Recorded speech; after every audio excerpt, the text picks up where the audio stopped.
নমস্কার, আমি Mir.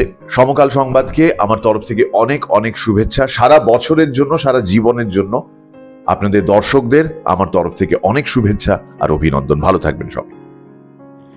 Journalist union of India হলো একটি রেজিস্টার্ড ট্রেড ইউনিয়ন সাংবাদিক সংগঠন। এই জেইউআই বিভিন্নভাবে বর্তমান যুগের সাথে পাল্লা দেওয়া সকল স্তরের সাংবাদিক বন্ধুদের সামাজিক, মানসিক ও আইনি সহায়তা দেওয়ার লক্ষ্যে তাদের কর্ম করে চলেছে।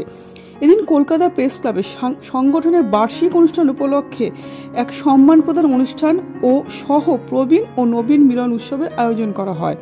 জেইউআইয়ের পক্ষ থেকে সমাজের বিশিষ্ট ব্যক্তিদের গুণীজন সম্মান প্রদান করা হয়, যেমন বরিষ্ঠ সাংবাদিক সহ প্রকাশনা, শিল্প সংগঠক, আইনজীবী ও সমাজসেবক ইত্যাদি ব্যক্তিবর্গদের সম্বর্ধনা জানানো হয় বরণ করে ও উত্তরীয় পরিয়ে। এই সম্মান প্রদান প্রাপকদের হাতে তুলে দেওয়া হয় স্মারক সম্মান ও মানপত্র। আপনাদের আরও জানিয়ে রাখতে চাইব, এই অনুষ্ঠানে বিশিষ্ট অতিথিদের মধ্যে উপস্থিত ছিলেন এক নামী বিশ্ববিদ্যালয়ের প্রাক্তন উপাচার্য অধ্যাপক ডক্টর সৈকত মিত্র ও কল্যাণী এইমসের এক্সিকিউটিভ ডিরেক্টর রামজি সিং ও এফএফসিআই সভাপতি সঞ্জয় ব্যানার্জি সহ আরও অনেকে। অনুষ্ঠান শেষে জেইউআইয়ের জিএস অচিন চক্রবর্তী সমকাল সংবাদের ক্যামেরার সামনে এই সংগঠন নিয়ে আরও নানাবিধ কথা জানালেন। কলকাতা প্রেস ক্লাব থেকে সুস্মিতা দেবনাথের রিপোর্ট, সমকাল সংবাদ।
রাজা রানীরা হাঁটতে চায় না, যতক্ষণ তার গদিটা চলে যাবে তখন সে সাদ্দাম হোসেনের তাই হয়েছে সর্বত্র।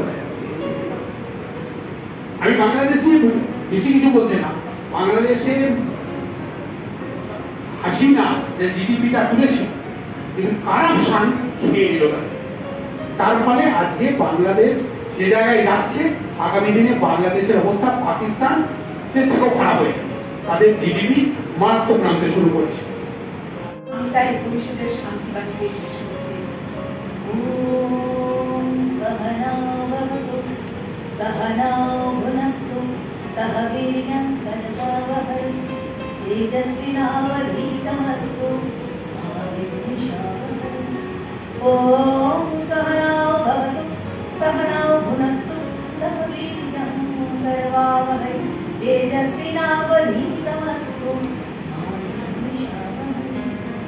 ওম শান্তি শান্তি শান্তি। প্রকৃতির নেতৃত্বে এবং আমাদের পরস্পর যেন সবার কাছে এগিয়ে যায়। কত কষ্টের দিন কোভিড কালে প্রায় 70,10,681 জন মারা গেছে 13 এপ্রিল 2024 শেষ দিন পৃথিবীব্যাপী, যার তালিকাভুক্ত কোভিডে করা হয়েছিল। তারপরে পরিসংখ্যান নেওয়া বন্ধ করে দেওয়া হয়েছে। এই 70,10,681 জনের মধ্যে পেশাগতভাবে বিন্যাস যদি আমরা করি, তো সর্বপ্রথম হলো স্বাস্থ্যকর্মী, চিকিৎসক এবং স্বাস্থ্যকর্মী পেশাগতভাবে মৃত্যুবরণ করেছে। দ্বিতীয় স্থানে রয়েছে আপনার পুলিশ কর্মীরা, আর তৃতীয় স্থানে রয়েছে সাংবাদিকরা। ফলে কোভিড হচ্ছে চিকিৎসক এবং সাংবাদিকদেরকে একটা খুব কঠোর পরিস্থিতির মধ্যে কতগুলো শিক্ষা শিখিয়েছে। এবং আজকে পশ্চিমবাংলায় যে বিশেষ অবস্থা আছে, আমাদের পূর্ববর্তী বক্তা, সাংবাদিক এবং চিকিৎসকরা তাদের দুঃখের কথা, কষ্টের কথা ভুলে গেছে।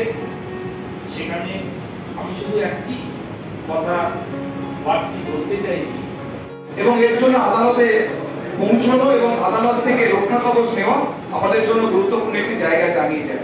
তো এই জন্য থাকতে পেরে আমি নিজেকে ধন্য মনে করি এবং আপনাদের পাশে, আপনাদের মধ্যে থেকে এই সম্মান পাওয়া আমার কাছে সত্যি আমি কৃতজ্ঞ, এবং আগামী দিনে এই লড়াই চালিয়ে যাওয়ার অঙ্গীকার রেখে আমার সর্ববক্তব্য এখানে বিরাম দিলাম। সকলকে থ্যাংক ইউ। আপনার হাত থেকে পাওয়া ইজ সামথিং অ্যান অ্যাচিভমেন্ট। আর যেটা বলার আসলে আমরা এখন কেউই ভালো নেই, ভালো থাকার সময় এটা নয়। অসুস্থ এখন সমাজ, কলকাতা ইজ বার্নিং, এবং আমরা সকলে সেই দাবানলে দগ্ধ হয়েছি। এই সময়ে যে আয়োজনটা করেছেন অসীম বাবুরা, যেহেতু আগের থেকে পূর্ব নির্ধারিত আসতে বাধ্য হলাম, না হলে হয়তো আসার মতো মনও আমাদের নেই। শুধু এইটুকু একটাই কথা বলবো, সমাজের বা আমাদের কনস্টিটিউশনের চতুর্থ স্তম্ভ হচ্ছে সাংবাদিকরা।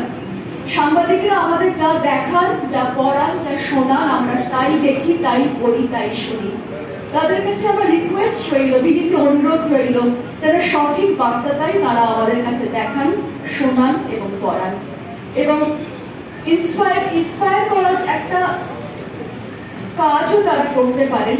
এই যে আমাদের সমাজ এখন রুগ্ন, সমাজের মধ্যে যে এখন অসুস্থতা দেখা দিচ্ছে, কিছু ইন্সপিরেশনাল কথাবার্তা, লেখা তারা আমাদের শোনাতে পারেন, লেখাতে পারেন, দেখাতে পারেন, যার জন্য আমরা উদ্বুদ্ধ হয়ে সঠিক পথটা নির্বাচন করতে পারি।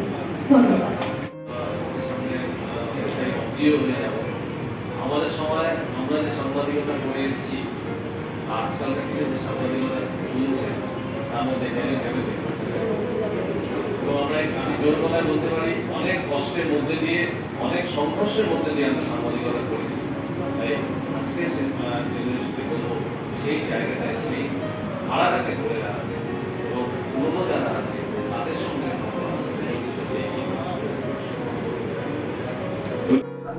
জার্নালিজম ইউনিয়ন অফ ইন্ডিয়ার তরফ থেকে আপনি সম্মানিত হলেন, তো সেটা নিয়ে আপনার কিরকম লাগছে? দেখুন, সম্মানিত হতে তো মানুষের মানে ভাবের ঘরে চুরি করবো কেন, নিশ্চয়ই খুব ভালো লাগছে। সময়টা ভালো নয়, সময়টা ঠিক একটা সময় মনে হয়নি। অনেক সময় জিজ্ঞেস করছে যে অনেকে এই সময় একটা এই সেই, আবার খাওয়া দাওয়া যেমন বন্ধ হয় না, তেমনি অনেক কিছুতে আমরা রেখে দিচ্ছি, করছি উৎসব আনন্দ। খুব খারাপ লাগছে, একটা আন্ডার কারেন্ট, একটা বিষাদ ভেতরে কাজ করছে। কিন্তু তা বলে কি নিজেদের সমস্ত জীবনযাত্রা ছেড়ে দিচ্ছি, তাও তো না। বন্ধু অনেক দিন আগে বলেছিলেন, আমার অনেক দিন আগের পরিচয়, এবং আমি ওকে অচিন পাখি, সে যখন ডেকেছে ডাকে তো সাড়া না দিয়ে পারা যায় না। সেটাও তো সাময়িক, মানে সব কিছু তো আমাদের মানে না বলে কি বলবো বলুন, ভাষার মধ্যে কুলাতে পারি না। আমি সাধারণ মানুষ, আর সাংবাদিকতা বিভাগের লোকেরা যখন করলেন এই কাজটা, জার্নালিস্ট ইউনিয়ন যখন আছেন, এরকম একটা ইউনিয়ন যে হয়েছে এটা খুব দরকার, এটা সম্পর্কে জানাও তো দরকার। আমি জানলাম যে ট্রেড ইউনিয়ন বা এরকম যে এদের যে লড়াইটায় যে প্ল্যাটফর্মটা দরকার, সেটা জেনে কিন্তু আজকে আমার এসে আমার নিজের সম্মান পাওয়াটা থেকেও এনাদের কাজকর্ম সম্পর্কে আমি আজকে ভালো করে জানতে পারলাম। সেই জন্য আমার কাছে বেশি সত্যি কথা খুব ভালো লেগেছে। আমরা সাংবাদিকদের বিভিন্ন সুযোগ সুবিধে এবং যে পরিষেবাগুলো আমাদের সাধারণত দেওয়া উচিত, সেগুলো কি যে অধিকার, সেটাকে অধিকার রক্ষা যাতে আমরা সফল করতে পারি, সেদিকে আমাদের এই পথ চলা। আমি অচিন চক্রবর্তী, জার্নালিস্ট ইউনিয়নের জেনারেল সেক্রেটারি।